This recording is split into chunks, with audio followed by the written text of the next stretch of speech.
I'm Krista Tippett. Today, a spirit of defiance. My guest, Mariane Pearl, was married to the Wall Street Journal correspondent Daniel Pearl, who was murdered by al-Qaeda operatives in Pakistan in 2002. A film based on her memoir, A Mighty Heart, opens in theaters this month. Daniel Pearl was killed in part because he was American and Jewish. Mariane Pearl, a Buddhist, speaks this hour about making sense of her husband's murder and her spiritual ethic on what she calls the front lines of the war on terror. Danny and I were very, very aware of what was going on. I think Danny knew he could die. I think I knew he could die. And I think we both knew that somehow we had to oppose those people. So he did it in the face of death, and I did it in the face of life, but it's the same defiance. This is Speaking of Faith. Stay with us. Look for Krista Tippett's celebrated new book, A Chronicle of Religion in Our Time, Speaking of Faith, the book, in bookstores now. I'm Krista Tippett. This month, a film based on Mariane Pearl's memoir, A Mighty Heart, opens in theaters nationwide. Her husband, Daniel Pearl, was murdered in Pakistan 4 months after September 11th. At that time, she was pregnant with their first child. In our 2004 conversation, Mariane Pearl spoke openly with me about her experience of human and spiritual dynamics on the front lines of the war on terror. She says that years of Buddhist practice gave her the clarity to see what the terrorists' goals were and how to resist them, an ethic of compassion and defiance that sustains her even today. From American Public Media, this is Speaking of Faith, Public Radio's conversation about religion, meaning, ethics, and ideas. Today, a spirit of defiance. Terrorism, Love, and Survival with Mariane Pearl. On January 23, 2002, in Karachi, Pakistan, Daniel Pearl went out to interview an elusive imam with suspected ties to al-Qaeda. He never returned home. The last time that Daniel Pearl was seen before he was abducted was... For me, is a tool. It's not a mean, but a tool to be able to live up to your own beliefs. That's what I use it for. And I think that's what he meant. But he also said, if something like a life and death situation would happen, then he would go to his own roots. To his Jewish roots. To his Jewish roots. He would explore that because that's the most natural thing for him. But in terms of a belief on which you ground your life, ethics was his answer. It's fascinating to me that his mother was an Iraqi Jew, that she was born in Baghdad of an ancient Jewish Iraqi family. Right. Of course, what happened to you and your husband was set in a much larger context of terrorism and the war on terrorism. I felt, that for us, it was like we were at the crossroad of international geopolitics because of the situation in Palestine and Israel and now in Iraq, but also, just with the Muslim world in America and Afghanistan, obviously. So I felt, here we have the Jewish element and we have the American element and then the Muslim element. And really that's like being at the center of the whole situation. And I think, for Danny and I, that's why he said ethics, because that was his way of approaching the world. He might have been Jewish, but that's something that didn't, as far as I saw, alter his approach to people.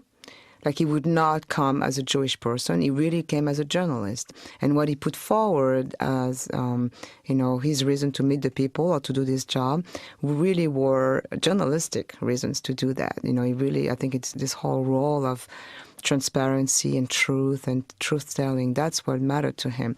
So I think also for me, a religion is something on which you act upon. And the fact that he died for that is still not something that made me change my mind. The word ethics can sound a bit dry. It doesn't have a lot of generic meaning. You just use the words truth-telling and truth and transparency. You might flesh that out for me a little bit more, what that word ethics meant for you and Danny in that place in which you found yourselves as journalists, but also as human beings.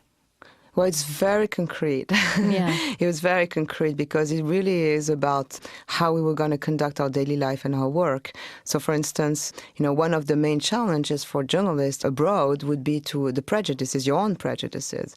So, for instance, that was a constant battle to always double-check with yourself your opinion on things, and having this really demanding attitude, which was, never take impressions for granted or people for granted. And, that kind of approach was very difficult in India or Pakistan because it's such a strong country, and that you have so many impressions and you have so many prejudices and you have so many cliches that to fight them, it has to be a very conscious effort. So that's what I mean, for instance. That was also an ethical act for you, was fighting your own prejudices as you encountered that new culture. Yeah, it was the basics of it. Yeah, it's really like a conduct, like on how you behave as a human being, as a professional. It really is about your interaction with the world. That's what I mean by ethics. In no way for me ethics is something, like a general, broad, system of value. It's really something that I walk on. It's really the ground on which I walk, yeah. So something else that really jumped out at me as you describe arriving in Pakistan is how very aware you were of poverty, of the condition of people. There's this scene where you meet, I believe, the servant of the woman you're staying with, and you say, she was pregnant, but I dare not say, like me, because you were aware that the life of that child growing up would be quite different from the life of your child. Right. The poverty in the world is something that I had, seen before, but in this part of the world, especially in India, the scale of it was completely overwhelming to me. I found it interesting that you might live in Europe, for instance, or in America, and completely ignore that whole huge part of the world. And we're talking about 1 billion people in India. When you confront it every day, you know deep inside you that there's not going to be any world peace unless there's some kind of wealth distribution somehow, because those people are also human beings. They don't have lesser needs than we do. If you're a journalist, you have to confront it. And when you confront it, it's for me, it was something very difficult to confront because, first of all, of course, I felt powerless, but also I was angry. I was angry that I hadn't acknowledged that before. I had no idea of that reality. So that's something that really stayed with me. Journalist and author Mariane Pearl. She was married to the Wall Street Journal correspondent Daniel Pearl and was expecting their first child when he was kidnapped and murdered by Islamic extremists. In her memoir, A Mighty Heart, Mariane Pearl writes of her increasing awareness in Karachi of the human cost of poverty. Here's a reading from that book. As I awaken, I struggle for the right words to describe this place. It is the curse of all journalists, I suppose, to be writing a story even as you're living it. There are so many people in this city, but no one seems to know how to count them all. Are there 10 million, 12, 14? Most of Pakistan is landlocked, pressed between India and Afghanistan, with parts of its borders touching southwestern Iran and the farthermost reaches of China.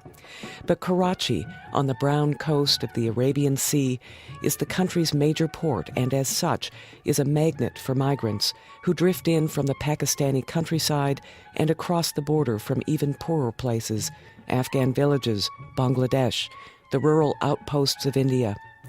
By day, you see the poor burn under the scorching sun, selling vegetables and newspapers at dusty crossroads. At night, they disappear in the labyrinthine streets, lending the city an air of foreboding. To us, this third world city may glow with a feeble light, but Karachi draws the desperately poor like a torch draws fireflies. From Mariane Pearl's book, A Mighty Heart, the inside story of the Al-Qaeda kidnapping of Danny Pearl. I'm Krista Tippett, and this is Speaking of Faith from American Public Media. Today, a spirit of defiance, a conversation with Mariane Pearl on terrorism, love, and survival. She came face to face with the violence of Al-Qaeda extremists, even as a journalist, she was analyzing the social conditions that breed terrorism and extremism. I asked Mariane Pearl if she tried at the time to make sense of the larger context in which her husband died, not just who killed him, but what drove them. You know, he was killed by hatred. And to me, to put a label on that hatred, you know, to know whether he was killed as an American, as a journalist, as a Jew, it doesn't matter so much. Whatever label you put on it doesn't change anything to me. It's not worse or better to have died because you were American or because you were Jewish. You know, both ways this is not a reason to kill someone. So I am very suspicious of labels. And, you know, if they use that, I'm certainly not... You mean the labels they put on him as reasons? On him, you know, they kill him as a symbol, right? Yeah. So symbolism is something I'm very wary of. And, you know, they definitely use that to justify their action. For me, it's crap. You know, they killed a man, and that's why I wrote a book, because, okay, here's the reality, here's the truth. That's the man you've killed. And that's something that is my reality, and that's who I lost. I didn't lose a symbol. I didn't lose a Jew. I didn't lose an American. You know, I lost Danny. So that's the blindness of terrorists, you know, who, in front of their own people, justify action by saying, you know, this was the enemy, which is a big lie. So for me, it's important to clearly state that, you know, there's no color on hatred. One reason is not better than the other. You quote a letter that a Pakistani journalist wrote to your friend Azra, that we have a depressed society and all other avenues are closed. Only this avenue of violence is open. I'm not asking you to excuse, whether you excuse the men who killed your husband. That would be a ridiculous question. But I wonder if your thoughts in trying to make sense of this, of how this could happen, if you do look at the larger context in which this happened and find some reasons there for how this could happen. You know, I know that for a long time, that this can happen. I know it because it's enough to travel to know that. It's enough to explore the world. You know, for instance, in the Arab world, I'm pretty familiar with the Muslim world, and when I traveled in Nigeria or even in Gaza Strip or Morocco, whatever, or Pakistan, you see thousands and thousands of young men who are frustrated in every way, you know, including sexually, have no perspective, no work, no hope, no nothing. You know something is going to happen. You know it's going to either implode or explode, but something is going to happen because they are human, and you know what human means. You're not a cow. You can't just like stay there until you die.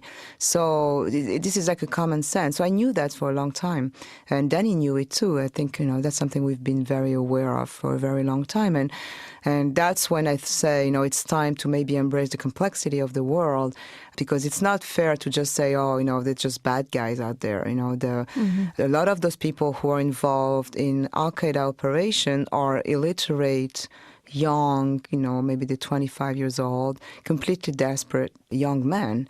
But it is true that they have no access to education, they have no access to dream, period. They have no access to hope. Could you have thoughts like this in the midst of what was happening to you when Danny had disappeared and you didn't know whether he was alive or dead? Yes, you know, you can change reality. I mean, it's something that anybody, whatever your beliefs are and your political inclinations are, everybody can see that. It's just common sense. And so it's just a matter of, are you going to open your eyes or not? But if you are going to have some kind of honesty to the world, you realize that it's impossible.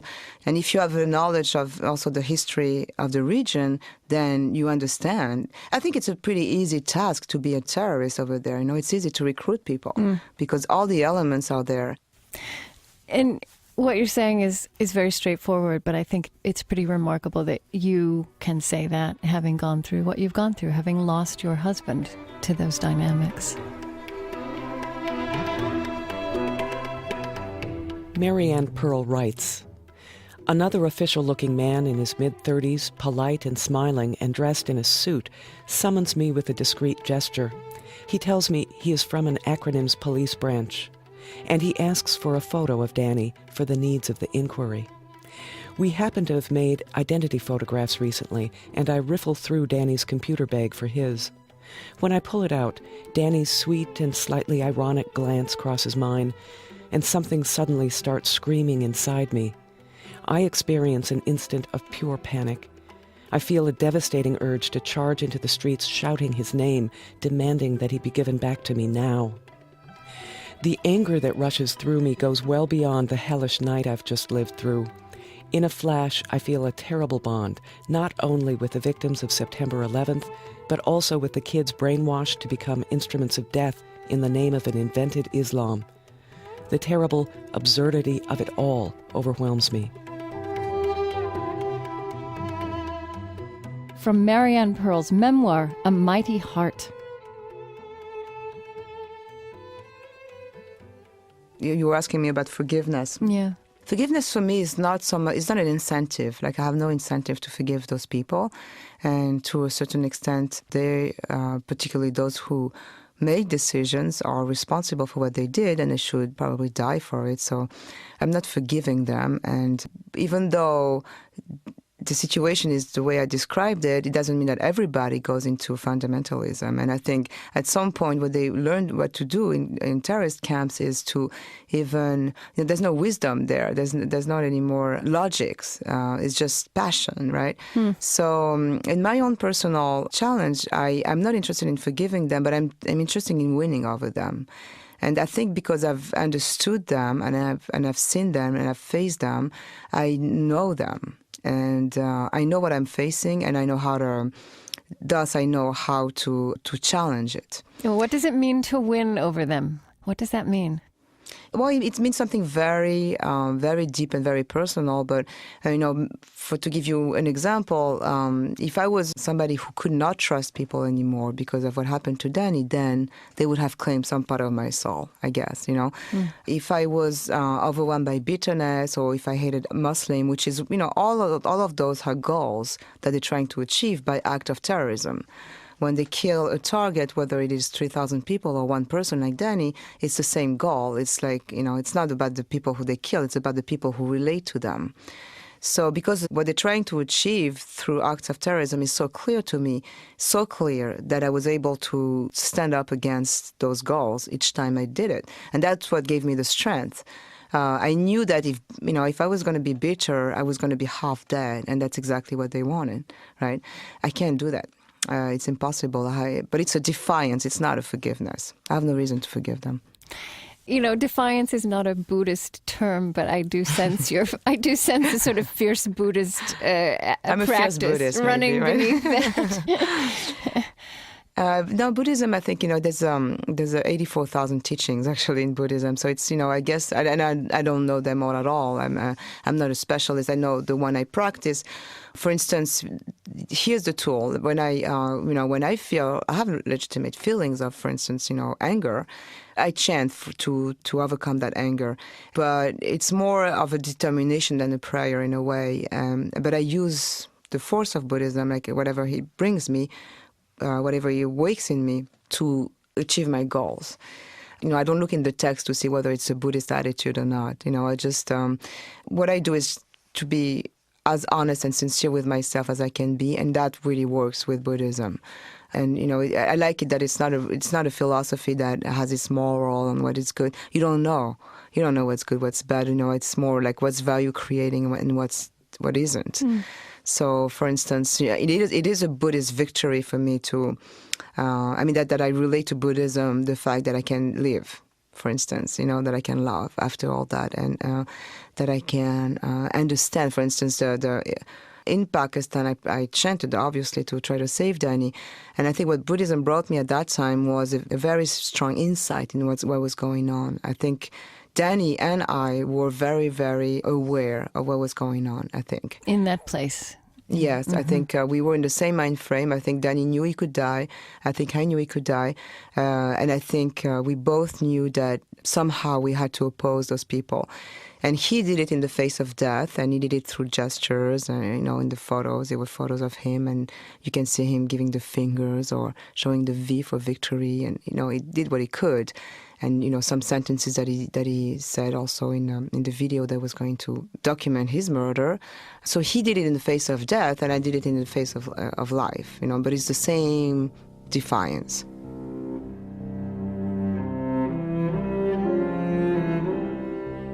From Mariane Pearl's memoir, A Mighty Heart. To the end, he fought back. In the video, my friends tell me, Danny says, "My father is Jewish, my mother is Jewish, I am Jewish." Yes, I'm sure they made him say that. But here is how I know Danny was undefeated to the end. He says on the video, in the town of Bnei Barak in Israel, there's a street called Chaim Pearl Street, which is named after my great-grandfather, who was one of the founders of the town. This was not a piece of information his captors could have known or forced Danny to utter before the cameras for their propaganda purposes. The choice of those words and the decision to say them was pure Danny Pearl, his own act of defiance, essentially saying, if you are going to kill me for who I am, then do it, but you won't have me. Danny said this for me and for our son and for his parents. He said it so we'd know, so we would be proud, so we would go on. His words about the past created a future.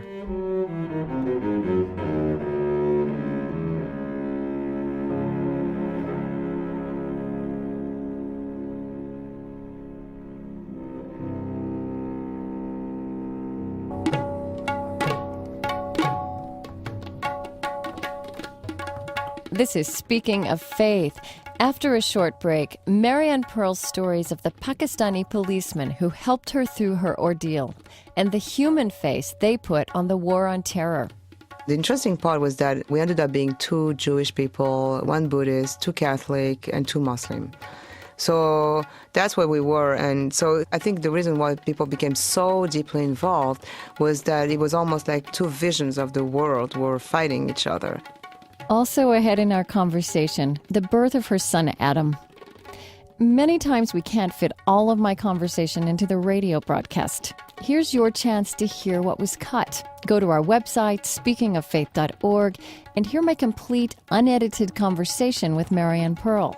Also, listen to our program at your convenience. Sign up for our email newsletter and subscribe to our podcast containing free downloadable audio and bonus material. Discover more at speakingoffaith.org. I'm Krista Tippett. Stay with us. Speaking of Faith comes to you from American Public Media.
Speaking of Faith is supported by Faith and Values Media and its Faith Streams Network, offering Youth Roots, an online community for youth leaders and their group members to hold meetings, post forums, blogs, and more. Interactive and online at faithstreams.com. Join the conversation about Speaking of Faith programs. Purchase discussion guides, program CDs, and other tools for your small group, book club, or classroom at speakingoffaith.org. Welcome back to Speaking of Faith, Public Radio's conversation about religion, meaning, ethics, and ideas. I'm Krista Tippett. Today, A Spirit of Defiance, my intimate 2004 conversation with author and journalist Mariane Pearl. Her story is dramatized in a new movie starring Angelina Jolie. The kidnapping and murder of Mariane Pearl's husband, Daniel Pearl, in 2002 in Karachi is a source of continued international speculation. Pakistani authorities convicted 4 men for the crime. One, Omar Sheikh, was given the death penalty, which he has appealed. In March of this year, Khalid Sheikh Mohammed, al-Qaeda's third-in-command who is now in U.S. custody at Guantanamo Bay, confessed to Daniel Pearl's murder. Mariane Pearl is a French journalist of Cuban and Dutch extraction and a practicing Buddhist. Terrorists beheaded her husband and sent a videotape of that act around the world. But Pearl says they didn't win. In her memoir, she devotes great detail to the courage of the Pakistani security officers who fought to find her husband and save his life. She later told President George W. Bush that these men have barely functioning transportation and communications, yet they are on the front lines of the war on terrorism.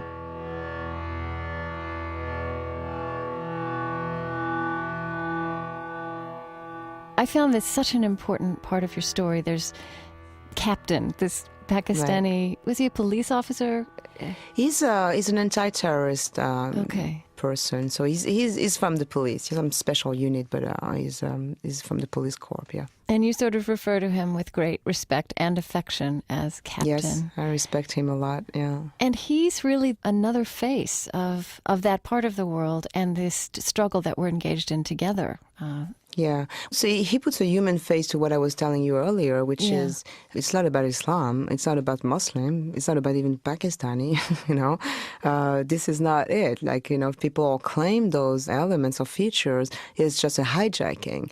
And if you see the people, the Muslim people, how, first of all, they've been suffering from terrorism. In that part of the world is the Shia Sunni killings. But also you see how like, can you imagine, I don't know which is your religion, but if someone claims to be of your religion to kill someone, it's horrible. They're taking your beliefs and they're making them, something that destroys. It's about hatred. It's very difficult to deal with, and that's something that Captain had. So that's why I knew he was going to fight so hard against those people, because he was personally attacked as a Muslim. Describe him, for someone who hasn't read the book, describe who he was and what role he played in your experience. He's a man who has been in the army for a long time. That's why I nicknamed him Captain, even though that's like a lower grade than he was. But then he started fighting terrorists, and he had been involved in the Shia killings in Pakistan. And that's a horrible story, because even in the time I was there, 11 doctors were killed. They were killing doctors, Shia doctors. So 11 doctors, that's a lot of people, just targeted killing. So he had been dealing with that. He'd been working on those cases? Yes, he'd been working on those cases. So he had seen a lot of broken families and people that died for nothing. I mean, killing a doctor, how more ruthless can you be? That's just because they curing other people, other Shia, whatever. But he's also, he's a man, he's a Muslim, and he's a practicing Muslim, and one of the most noble men I've ever met in my life. To me, he has all the beauty of Islam in him, in what it brings to the people. I've seen, people like him in other countries, in other parts of the world. What do you think of when you say that, that phrase, the beauty of Islam? It's just that he's a man who has very high principles, and those principles are brought to him by his religion, and he lives up to them. And that's what matters for him. So that makes beautiful people, because it's not only something out of yourself or, just like the system in which you have been brought or whatever. It's something you have chosen for your own life. So when the time came, for instance, for Captain to decide whether he really should risk his life to save Danny, that's what, went into his mind. It's like, as a Muslim, I have to do that. This man is innocent. I have to save him. I wonder if you could take us inside that house in Pakistan as you've learned that Danny had died. Tell me what happened and where this wonderful spiritual balance that you have, what was that with you in that moment? Well, I think, as I said earlier, what the real benefit of having practiced and chanted at that moment, I think, was that I was so clear on what was going on. This is a time where I didn't think about myself at all. For the first time, I thought, okay, the reality is like one of us made it and the other one didn't. So I had to confront that. But otherwise, I was so clear on who killed Danny and why they killed Danny and what I had to do to oppose that. That's what saved my life, I think. It was a time where if I was going to live on because at some point, we're going to forget or get over it. I don't think I would have done anything like that. Was it your friend and protector, Captain, who gave you the news when they finally learned? Yes. And I know it was very striking how broken-hearted he was, and all the people, all the police officers. Yeah, it was a very strange thing to see all these tough guys, because they are very tough guys. Obviously, they're fighting tough guys too, so they are very trained and very, emotionally and physically, and but they were all crying because they had involved themselves so much, and because then he was dead, and because they liked me, and they felt a real kinship, I think, with me and with Adam. And I think they did that because they thought I was very courageous, and that gave them a lot of hope, I think. So that was my role in this house. To give everyone else hope. Yeah, exactly. It would have been different if I had been, it might be difficult to convey, but that's what Buddhism brought me at that moment. I mean, I could face what happened, and if I had someone who was less defenses, it would have been a completely different story. We led a war. It was a war, but that was possible because of me, and it's not really me, but it was faith at that moment. And Buddhism, I think one of the big aspects of Buddhism is the wisdom, is insight. That's what it brings you. So I really needed that at the time.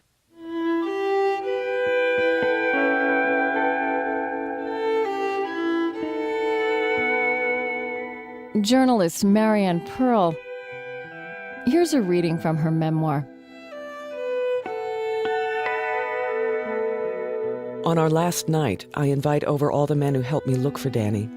Randall snags beer and bad wine for the non-Muslims and the non-pregnant from the U.S. Consulate Commissary. We gather in a circle, and for a while we sit in silence. Finally, I find my voice. You are the bravest men I have ever met. You went straight to hell where darkness is the deepest because you hate injustice and racism and tyranny. You did it for Danny and for me and for our child. But you also did it on behalf of the rest of the world. You were on the front lines of the fight against terrorism, and still, nobody knows you and how brave you are. Nobody sees how your willingness to fight the darkest threat for humanity actually makes each one of you shine as an individual. I'm Krista Tippett, and this is Speaking of Faith from American Public Media. Today in conversation with journalist Mariane Pearl. The security officials who supported her during the ordeal of her husband's kidnapping in Pakistan were joined by friends and family from several countries. For 5 weeks before Daniel Pearl's body was discovered, they formed a community in the house where she was staying, watching, searching, and praying around the clock. Looking back, Mariane Pearl sees in that mix of humanity an alternative to the terrorists' vision of the world. The interesting part was that we ended up being 2 Jewish people, 1 Buddhist, 2 Catholic, and 2 Muslim. So that's where we were. And so I think the reason why people became so deeply involved was that it was almost like 2 visions of the world were fighting each other. And in one hand, there were the people who held Danny captive and had some fascism, as a vision for the future. And we were the world. And so it was almost 2 ideologies fighting each other. And I think everybody just threw themselves in this battle because of its almost symbolic value. We could not let those guys win. That cannot be the future of the world. And everybody, I think, at some point was ready to die for that. I'm sure someone would hear the description you just gave of these 2 worlds, the terrorists who were holding your husband and who killed him, and then this world of people fighting that. And they would say that they won, that the bad guys won. But that's not what comes through your book. I mean, how do you explain that way you came out of this? For me, they clearly haven't won until I'm still standing. Because to take somebody's life is nothing, If you 7, 8 people in a room and the person has shackle and you kill him, then that's not a victory. And there is something bigger than that. And the spirit is what makes us human. And that's the only way you can challenge those people, because physically I could never be as ruthless as they are, and I'm not interested in being as ruthless as they are. So that's not even something I'm considering. But you cannot get hold of a strong spirit. And I think that's why Danny opposed them. That's why I opposed them. And that's why hopefully our son will oppose them. And that's something, whatever you do, you can imprison someone, you can kill that person. If they resist you mentally, that's it. You haven't claimed anything. And I think they know that.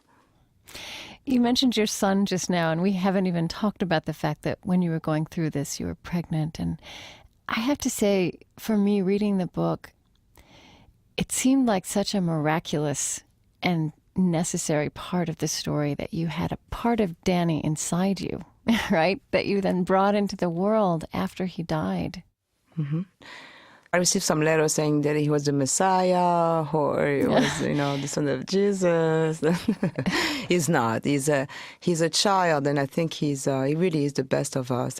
I'm more and more confident about this fact, and he represents victory. I think also that's a concrete element, because he could have died pretty easily just because of the stress and because of what we went through, and bringing him into the world in good health was one of my concrete, is a manifestation, is a result of my determination not to let those people win. Mm. But if I was going to bring him into the world, I was going to bring him happiness. I was not going to bring a kid to which I had no hope to offer. So that was very clear to me. So it meant that I had to win my fight. Could you tell the story that you tell in the book about just how you spent the couple of days before you went into labor? Well, it was just a very difficult time because we had found Danny's body in Pakistan, and a lot of details about what happened to him, and he was very graphic, and he was very horrible, very ruthless. And I was finding that out.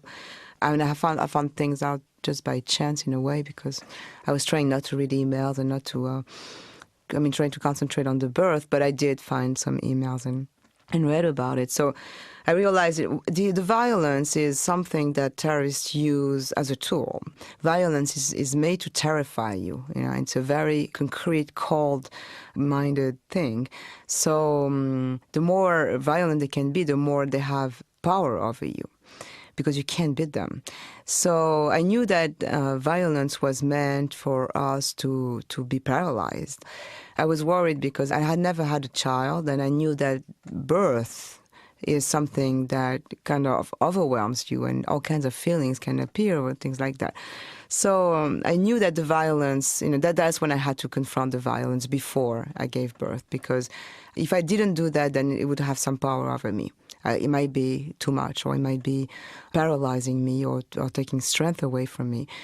So I did that, and I isolated myself, and I thought about everything that I had to think about. And, I'm not going to say more than what I said in the book, because part of it is very personal and belongs to me. But you really thought about what you knew concretely about what had happened. Yeah, I confronted the violence, and I thought about that, and I thought about, everything that I need to think about, and I did it. But I did it, in a spirit of defiance, like it was something that was the ultimate thing that could make me collapse with, the amount of violence that Danny was confronted with. One thing that really helped me was that he died pretty fast, and he doesn't know what happened afterwards. So that's something that helped. And I was so close to him that somehow for me it was like, once we're dead, and, the rest is for us to be traumatized. It's done for us. So I needed to do that, and I did it. I isolated myself for 2 days, and I did that. And then you went into labor. Yeah, but at the end of those 2 days, I knew it was going to be okay. Adam was going to be fine. And do you still feel that way now? Was it the cathartic experience that you wanted it to be? Did you really get that out? Yes and no. Sometimes it comes back to you, and that's something to deal with. But I was not trying to get over it because there was no way to get over it. I was trying to not let them win, and letting them win would be anything from having a very difficult labor to Adam not making it. So I was fighting. I was not trying to heal. Mm. And I think I'm still in that same mood. Journalist Mariane Pearl. Her son was born nearly 4 months after his father's death. But early in the pregnancy, Daniel Pearl had already chosen the baby's name, Adam. He would be, Pearl said, a universal baby. Adam is, in his veins, he has blood from Iraq and from Poland, from Israel, from Holland, from Cuba. That's our four origins. And then, his father is American and I'm French. And he was conceived in Bombay and blah, blah. So the whole world is in this little kid, a little child. And, and it was a wishful thinking that hopefully there would be the people in the 21st century that, they can live with all these cultures and origins inside them and just be beautiful. It seems like he's a physical embodiment of that parallel world you described in your house in Pakistan. Right, exactly. All those people right countering that world of terrorism. Right, exactly. Tell me about Adam. What's he like? He's very, he's adorable. I mean, I'm not objective, but... he looks adorable. I saw his picture. He's very nice. He's a very caring and loving and funny little child. He's a good traveler, obviously, and he's very joyful. He's a very joyful kid. I know you worried so much, which mothers worry, pregnant women worry about everything, and then you were going through this huge trauma of how this would all be affecting him, what you were going through. I mean, do you still think about that as you watch him grow? People were more worried than I was. I think a lot of people around me were completely so scared that he would be everything. And I wasn't scared because to me it felt like we're either going to make it or not. But during this whole time, it felt to me like we were one entity. So I was not making any separation between me and Adam at that time, because it was just such a life and death situation. So that's something very difficult to communicate, but I did.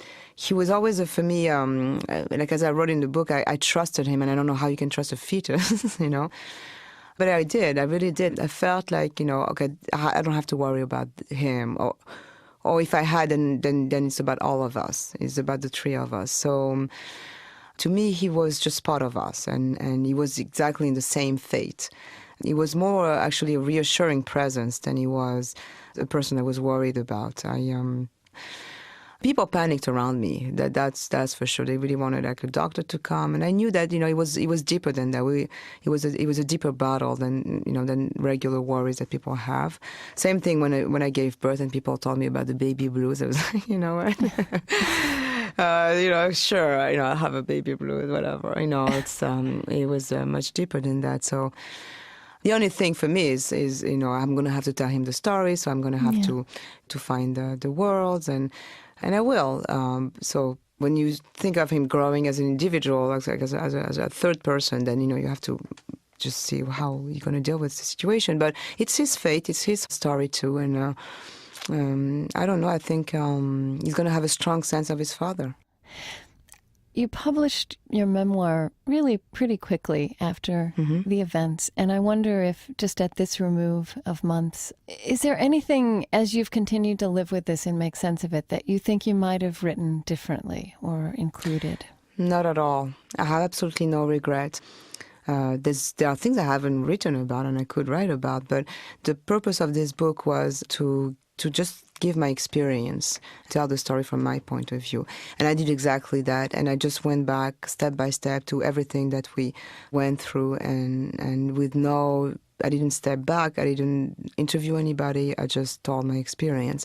And I needed to do that for Adam, just that he knows the truth. When I'm going to tell him 10 years from now, we'll have 10 years, because I never cashed it. Because for me, she represents the number of people who just expressed everything they could to help, and an amazing empathy. So from that kind of people to a man that is on a death row, for instance, in Pakistan for blasphemy, and he's going to die, and still he thinks that it's important that he communicates, his solidarity to us, and he's worried that we have the wrong impression of Islam. And to me, it feels like a lot of those letters were written with like raw soul. There was no personal interest there. There was just a real solidarity. And to me, they're very important, those letters, because I think, we were talking about Adam, and I think, he's going to have to confront like a story of absolute darkness, because that's exactly what those guys are. But on the other hand, you can only oppose light to darkness. And that light is those letters. I mean, those letters, that's what they represent for me, because to that you can only, light, and the only light we have is the light of our humanism, right? And that's what they express, whoever they come from. They can, some people are very known, some people are not well known. Right, there are several presidents in there, but there are also just average people. Yeah, exactly. It's not like, there's less chance maybe that a president will be sincere, and I published those I thought were sincere. But, it comes down to, because it's about a life and death, and the death of an innocent man, to humanism. There's something common to all of us we can all express, and they have those people. And for Adam, they are, I think, going to be the balance that will make the world a possible place to live.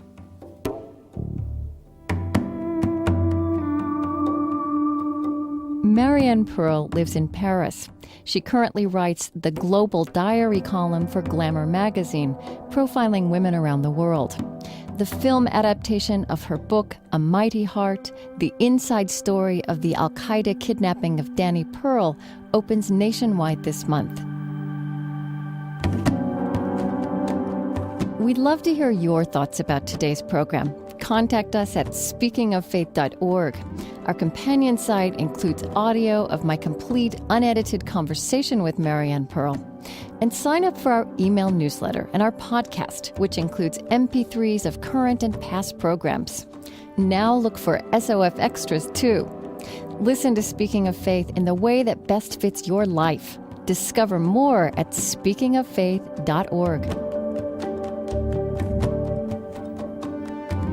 Senior producer of Speaking of Faith is Mitch Hanley, with producers Colleen Scheck and Jody Abramson, and associate producer Jessica Nordell. Our online editor is Trent Gillis. Bill Busenberg is our consulting editor. Kate Moose is the managing producer of Speaking of Faith, and I'm Krista Tippett. Speaking of Faith is supported by Faith and Values Media and its Faith Streams Network, offering Web Medley, a suite of tools for congregational use for web design and publishing, RSS, podcasts, and streaming video and audio. Available nationwide. faithstreams.com. Sustainability coverage supported by Calvert, mutual funds, college savings, and retirement investments in companies committed to responsible environmental, social, and governance practices. Online at calvert.com. Additional support is provided by the Ford Foundation, a resource for innovative people and institutions worldwide. On the web at fordfound.org. The Luce Foundation's Henry R. Luce Initiative on Religion and International Affairs. And the George Family Foundation, funding innovative ideas in integrative medicine, education, and spirituality in everyday life. Next week, we'll explore the truth about voodoo, an ancient African tradition and the national religion of the Haitian people. Please join us for the next Speaking of Faith. American Public Media